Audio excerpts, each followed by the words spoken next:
नमस्कार PE news स्वागत करुछि मु गीता। आसंतु देखिबा जगतसिंहपुर जिला खबर। जगतसिंहपुर जिला अपिल संघर निर्वाचन अनुष्ठित हो जाइछि। सकाळ 8टा ठारू मतदान आरंभ होई अपराह्न 4टा पर्यंत चलिथिला एवं अपराह्न 5टा ठारू भोट गणित आरंभ होइथिला। एही निर्वाचन रे सभापति भाबे सुब्रत शतपथी, साधारण संपादक भाबे नरेश दास और कोषाध्यक्ष भाबे दुर्योधन राउत निर्वाचित होइछन्ति।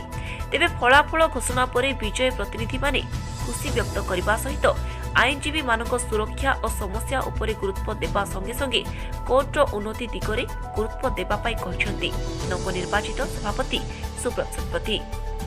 मते मोर आईनजीवी माने मो बंधु माने मते निर्वाचित करिसंती सभापति रूपे।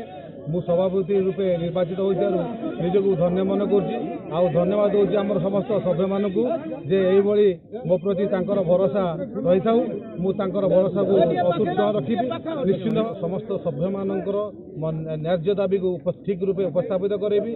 हमर जे सब काम कार्य अछि ताको सुचारू रूपे संपादन करिबि। समस्त सहयोग पाइथिबारु मु निजको धन्य मन करछि। धन्यवाद। कौन आगामी दिन तो नुआ कोर्टे आमर निजस्व गोटे वकिल मानकर बसिया कौन जगह ना तेणु गोटे बार आसोसिएसन गृह निर्माण हम कैंटीन हम विभिन्न प्रकार आमर योजना अच्छी मोहर मान किसी कार्य करा तो समस्त को लेकिन आम चलू।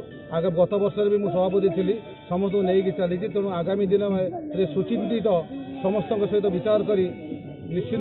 जगतसिंहपुर रीता साहू को रिपोर्ट बी न्यूज।